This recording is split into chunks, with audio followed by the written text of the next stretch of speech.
are now watching the College Baseball Insider Show. It's behind him.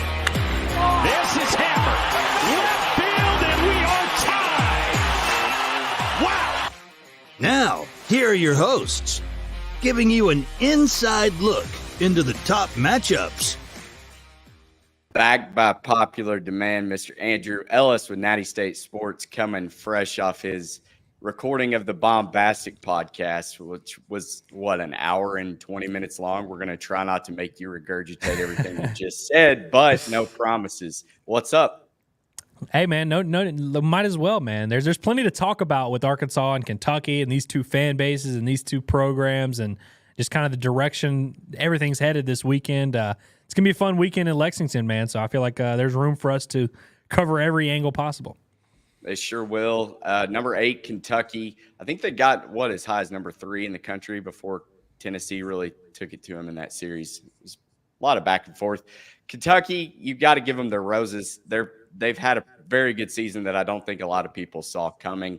They did it again last year. They were decent. I think they ended up being a regional host, and I think what they lost in the super regionals against the eventual champion in LSU, if my memory serves me correctly. I think you're correct on that.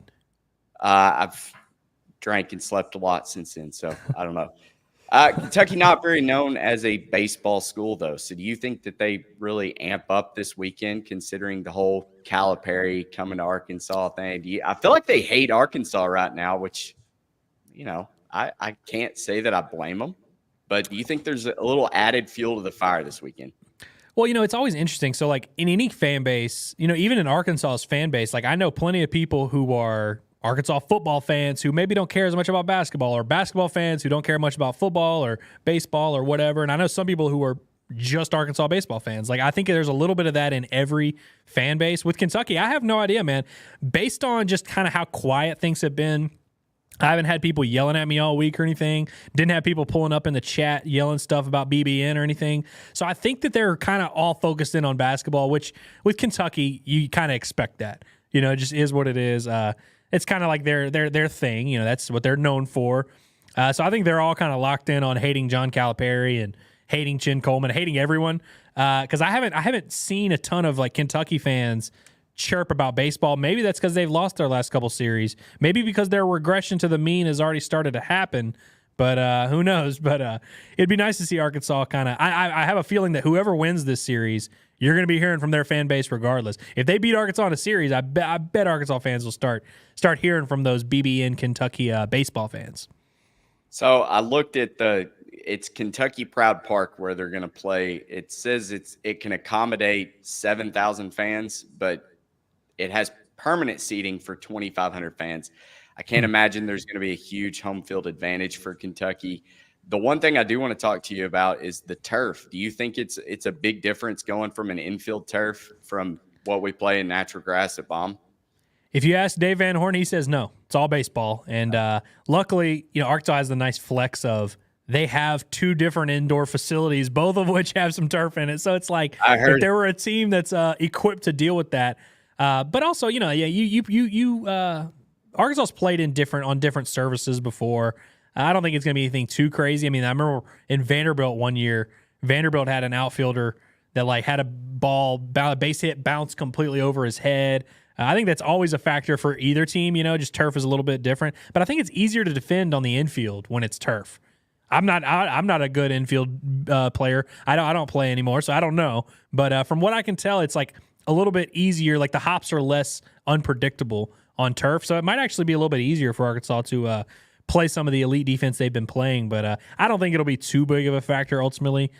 For this Arkansas team, I'm more just kind of interested to see how they're going to show up on the road. They haven't played super well on the road this year, coming off a road series win against South Carolina a couple weeks ago, but I wouldn't say they've put together a 3-game masterclass away from Baum Walker Stadium yet.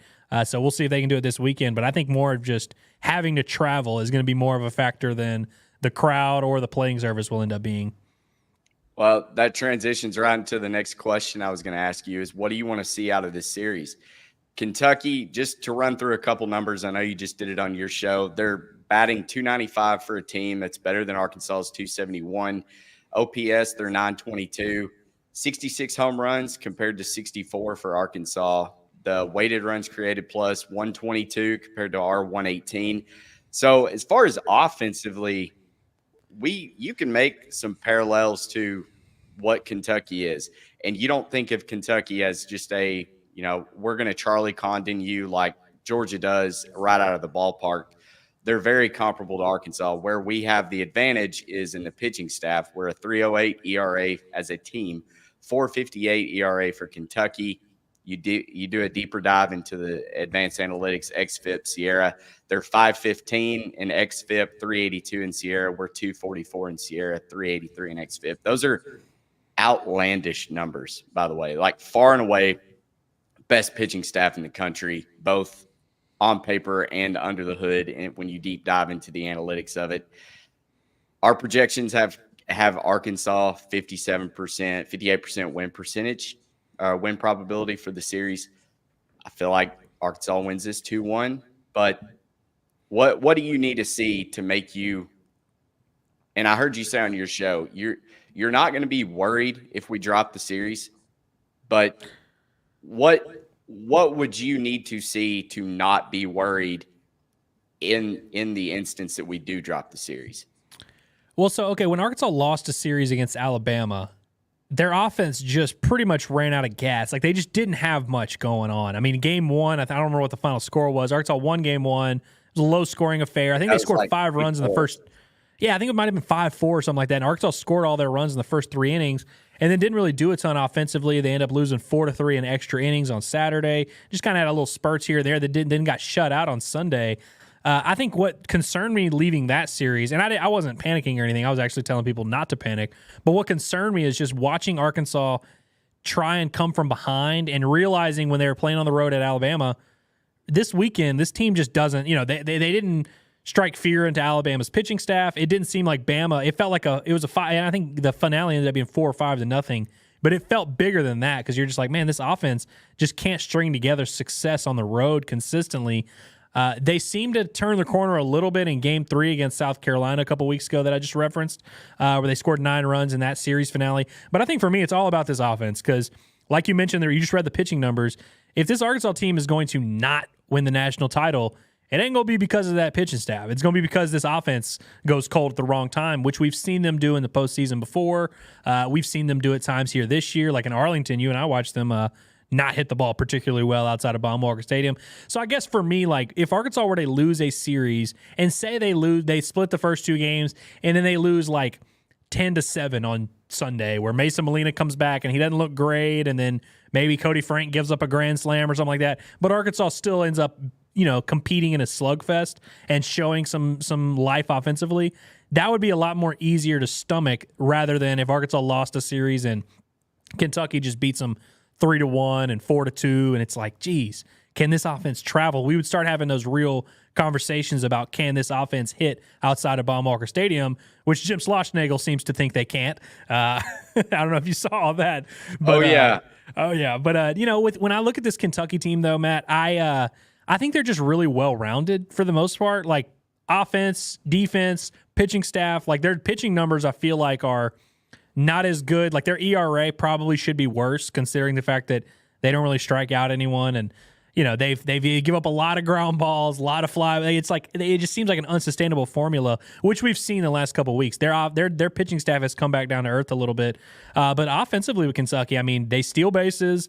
I think they're top 3 or 4 in the SEC in slugging, while also leading the league in OBP, leading the league in batting average during conference play. Like, they've been pretty well-rounded as a team offensively.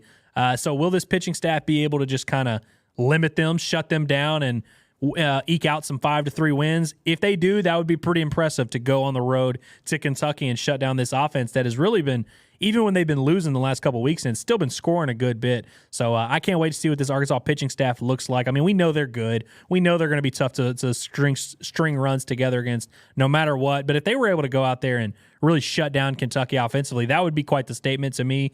And I think in reality, though, Arkansas is going to need to swing the bats to win at least one of these games. And I'm really curious to see if Arkansas is able to rise to that occasion. I don't think Arkansas is going to be able to just kind of sleepwalk through this series and get a series win, which is pretty much what they did against South Carolina. I think they're going to have to bring the sticks. Well, and once again, we're joined by Andrew Ellis of Natty State Sports, coming from the Natty State Sports studio there with your missing. Just had to get rid of Mason Molina. I know. I saw you mark off Mason Molina. He is back in the rotation. It was announced he's going to start game 3 whenever that may be played. But looking at Kentucky's schedule, they have not faced, which many teams haven't, but Kentucky specifically, they haven't really faced a good SEC school that is like great at pitching yet. You could make the case that Tennessee was good. They kind of got exposed, but those scoring, margins got real out of whack. I think 11 runs, 13 runs in one of the games. Georgia, not really known as a great pitching school, despite Wes Johnson.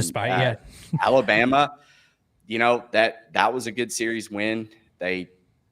But Alabama, they're kind of streaky in pitching. So I am very curious to see how our pitching staff does against them, especially knowing that they don't really hit the long ball. I feel like if Hagen Smith is going to give up runs, it seems to always be that home run with those solo shot home runs, never going to beat you usually. So I'm not real worried about that, but I am worried about them just getting on base and, small balling us to death, so to speak, which you talked about Arlington earlier. Oklahoma State, speaking of their suicide squeeze, whatever you want to call it, at the end of that game, Oklahoma State's looked really good here lately. I don't know if you've paid much attention to Cowboys, but they are quickly jumping up in the polls and look like they're a viable Big 12 contender at this point. Looking around the SEC, though, is there any other matchup that you've got your eye on? We've got, I think, Florida hosts Tennessee starting tonight, with the rest of the series beginning tomorrow. Anything catching your eye that you're waiting to see? That series right there is a big one. I mean, Florida has to start stringing together some wins here. I mean, obviously we know how talented Florida is. We know the names. We know the head coach. Like, we know this is a program. I mean, they were top 5 preseason everywhere. And obviously we watched them lose to Arkansas last weekend. I thought it was really important that Florida got that Game 3 win against Arkansas to kind of salvage something, because it's really hard to make up ground in the SEC. What is Florida now? I guess they're 9-12? Is that what it says back there? As we know, it's like if you're below 500 in SEC play, it's really, you have to sweat out Selection Sunday no matter what. Even if you have a great RPI, have a great non-conference and all that. But with Florida, if they're not able to get back to over 500, it's crazy that we could see this team really on the bubble. If they were able to go out there and get a big series win against Tennessee, that would make you feel a lot better about their chances to get back into that safe, the right side of the bubble there. But man, if Tennessee plays well, which they've been playing pretty well lately here, it seems, if Tennessee's able to, whip up on those boys, Gators might be clawing their way out of the wrong side of the bubble. It would be very interesting. So that's one I definitely got my eye on. So you look at the top 3 teams in the country: Texas A&M, Arkansas, Tennessee. We're all on the road this weekend. Texas A&M faces LSU. Obviously, we face Kentucky. Say we all go 2-1. There's no change in the polls. That's boring. Let's say A&M somehow drops the series to LSU. We win 2-1. Tennessee wins 2-1. You think Tennessee jumps us? No, I think if Arkansas wins a series against Kentucky, they damn sure ain't going down. I think the only argument would be whether or not they're over A&M or not. Really, all that matters to me, I want Arkansas and A&M to be 1-2 when they play in a few weeks in College Station. I don't even care what the order is. If A&M were to drop a series to LSU, I think that would probably knock them out of that number 1 spot. But the margin for error is so tight, really, between those top 2 teams. I feel like Tennessee's, good, but I feel like they have a little bit more ground to make up. But hey, if they go out there and sweep Florida and Gainesville, that would be quite the statement. But and LSU's another team where it's kind of crazy that I don't even know if you can say LSU's on the bubble at this point. I mean, they're 7-14 in SEC play. They're going to need to rattle off quite a few wins. Maybe they put together one last little surge here if they're able to take this series from A&M. But Baton Rouge is a tough place to play. So I think both of those series will end up being pretty close and pretty competitive. I think the Arkansas-Kentucky series is going to be close and competitive. A lot of high stakes, a lot of separation that could happen there. I've also got my eye on that Vanderbilt-Georgia series, whereas like Vanderbilt I feel like is been pretty good all year, but not great necessarily. It's like they're just kind of doing enough to get by. I think Vanderbilt's 11-10 in SEC play. Georgia's 10-11. Would love to see one of those teams kind of emerge. If Georgia can start pitching a little bit, getting some success there, their lineup strikes fear into anybody. But I think I think Arkansas, you're starting to see the hierarchy of the SEC is becoming a little bit more clear week to week, and this week could do a lot to kind of clear up who the real contenders are, who maybe the pretenders are, but just a lot of – you just look around the SEC every week, there are so many high stakes where you're like, man, that's a tough series for so-and-so. Oh, that team has a tough series too. Ooh, that's a tough – it's just every matchup you look at, it's like, man, those are going to be some tightly contested matchups. Alabama, Mississippi State. I mean, Alabama's been playing pretty well here lately. Could really use a big series win over Mississippi State, who knocked off their rival last night. It's like, man, there's going to be a lot of tight buttholes in the Southland this weekend. Yeah, I feel like it's like you said, it's every week it's like that. But I think Mississippi State should end up winning that series against Alabama. Then they come in and, we get them in Fayetteville. We've got a tough stretch here over the last really 4 weeks, because you can't discredit Florida. Despite their record, they're still a super talented ball club. That's scary.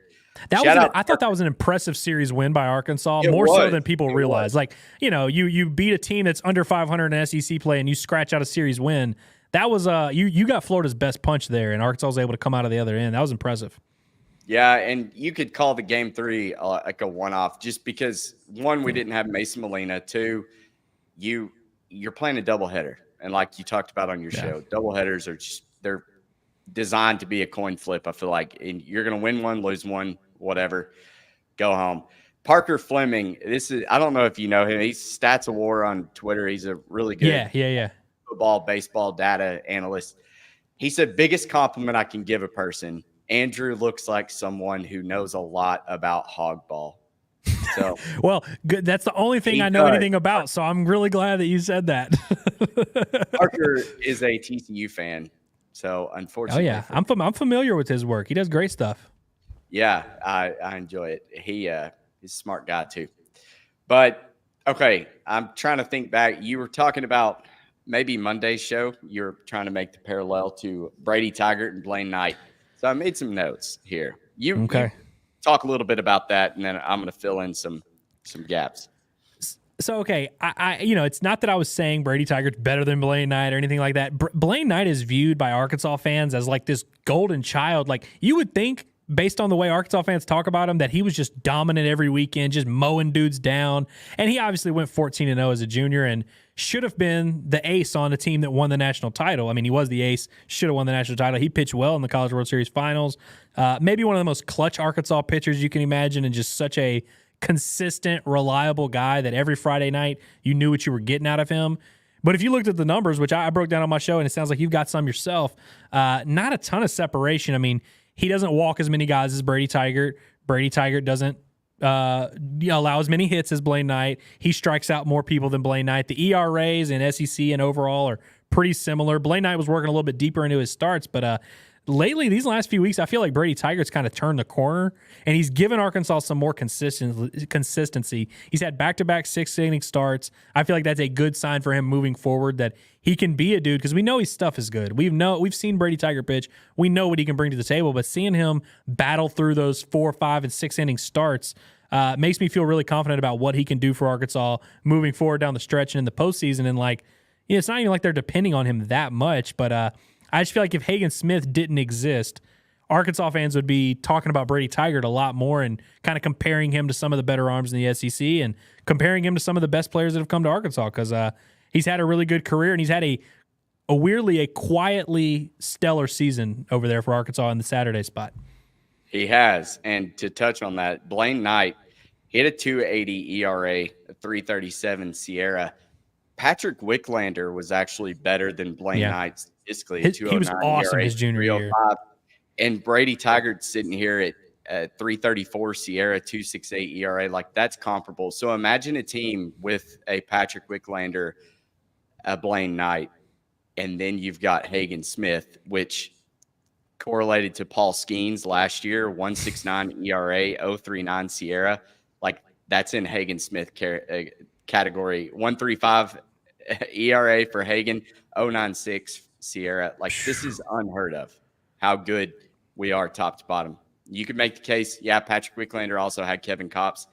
That probably. I think Isaiah Campbell's the best starter Arkansas's had in the last decade, too. Outside of Hagen. Hagen has now replaced him, but I feel like Isaiah Campbell in 2019, his season, I don't know if you have his Sierra number, but he was better than Blaine Knight the year before, I thought, but Hog fans don't necessarily all agree with me there.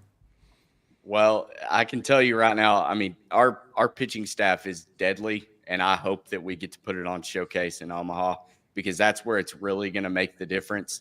Right. Depending on who we get matched up against, I'm not sure who D1 put out this week as what Arkansas would end up looking like in the hosting picture. I know somebody tweeted it out, and I forgot to grab it and have it in front of me, but I just don't want a hot hitting team like TCU. They came in last year and just really took it to us. Hagen Smith didn't look good in that series, and it's just unfortunate. But I feel like whoever we get, if you're talking a 3-game series, don't lose 2. I feel like with our pitching staff, it should be our year to be able to do that and get to Omaha. Well, Arkansas's lost twice at home this season, if I'm not mistaken.